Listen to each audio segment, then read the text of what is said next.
Caesarean অপারেশনে সন্তান জন্ম দেয়া অসুস্থ স্ত্রীকে নিয়ে অটোরিকশায় চেপে হাসপাতাল থেকে বাড়ি ফিরছেন রফিকুল। সড়কে উঠেই কপালে চিন্তার ভাঁজ।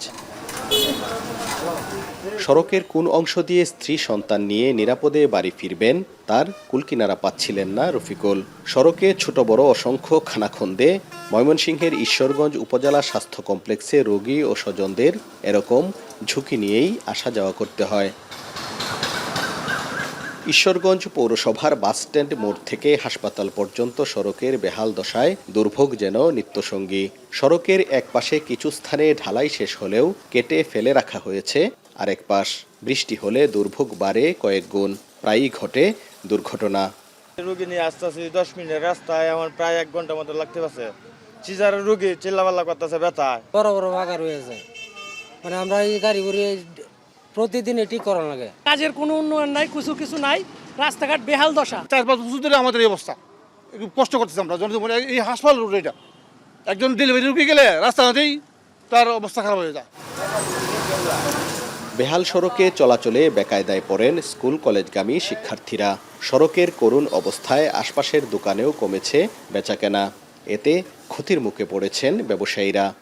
রাস্তাঘাট দিয়ে চলাফেরা করতে পারি না, রাস্তার কাদায় ড্রেসগুলো আমায় খাজায়, যাতায়াত কষ্ট হয়। তারা হুড়ায় যাইতে হয়, অনেক সময় কেউ স্লিপ খায় পড়ে যায়। রাস্তাটা যদি ঠিক হয় আমাদের জন্য অনেক ভালো হইতো স্কুলে যাওয়ার আসার জন্য। ভাঙা রাস্তার জন্য খুব সমস্যা আমাদের। বেচা কিনা অনেক কম, বলতে গেলে মানুষের দিকে আসতেই চায় না। মালামাল অনেক সময় দেখা গেল গাড়ি ঘোড়া যে পানি সিটে আইসা পড়ে, মাল নষ্ট হয়।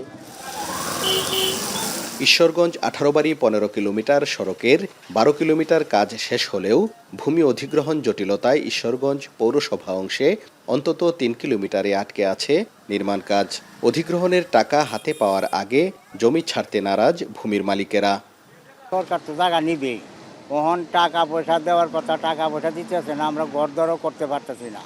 আমরা তো ঘর দর ভাঙে নিলে তো আমাদের একটা খরচ আছে, খরচটা তো দিতে হবে। আমরা এই পর্যন্ত কোনো টাকা পয়সাও পাইছি না। হ্যাঁ, এরপরে এখানে টাকা না পাইলে তো আমরা জায়গা দেওয়ার কোনো যুক্তি নাই। 7 নম্বরে নিতে আছে আপনার 60 ফুট আর 9 নম্বরে নিতে আছে 90 ফুট। এই বৈষম্যতার কারণে আমরা বাধা বিন্যাস করছি, টাকা পয়সাও পায় না, এই কারণে রাস্তা দিতে চাইতেছে না আর কি জনগণ। 2020 সালের মার্চে 115 কোটি 59 লাখ টাকা ব্যয়ে সড়কের নির্মাণ কাজ শুরু হয়। পরবর্তীতে প্রকল্পের মেয়াদ বাড়ানো হলেও কাজ শেষ হওয়া নিয়ে দেখা দিয়েছে অনিশ্চয়তা। জমি বুঝে পেলেই সড়কের কাজ শুরু হবে বলে জানান সড়ক ও জনপথ বিভাগের কর্মকর্তা। ঈশ্বরগঞ্জ বাজারটা যেহেতু পৌরসভা ডেভেলপ এরিয়া, তো এখানে আসলে লোকজনকে আমরা বুঝাইছিলাম, কিন্তু তারা ওই অধিগ্রহণের টাকা না পাওয়া পর্যন্ত আমাদেরকে কাজ করতে দিচ্ছে না। টাকা পেলে তারা আমাদেরকে কাজ করতে দিবে এবং আমরা কাজ করতে সক্ষম হব। অতিরিক্ত জেলা প্রশাসক জানান, অধিগ্রহণের কাজের চাপ এবং জনবল সংকটে কিছুটা দেরি হচ্ছে। আগামী 2 থেকে 3 মাসের মধ্যেই ক্ষতিপূরণের টাকা পাবেন জমির মালিকরা। জুলাই আগস্টের মধ্যে আমরা যৌথ তদন্ত শেষ করে ফেলে আমরা আগস্টের শেষের দিকে বা সেপ্টেম্বরের শুরুর দিকে আমরা 8 ধারার নোটিশ আমরা দিয়ে দিতে পারবো। এবং 8 ধারার নোটিশ দেওয়া মানেই হলো যে আমাদের এটা অ্যাকুইজিশন হয়ে যাওয়া আর কি। এরপরে ক্ষতিপূরণ দেওয়ার কাজ চলমান থাকবে। সড়ক নির্মাণের কার্যাদেশ দেওয়ার 4 বছর পেরিয়ে গেলেও এখনও অধিগ্রহণ প্রক্রিয়া শেষ না হওয়ার জন্য প্রশাসনের উদাসীনতাকেই দায়ী করছেন স্থানীয়রা। কবে শেষ হবে এই জটিলতা, নির্মাণ হবে সড়ক, দুর্ভোগ থেকে মুক্তি মিলবে এই সড়কে চলাচলকারীদের, সেটি এখন বড় প্রশ্ন। হারুনুর রশিদ, এখন, ময়মনসিংহ।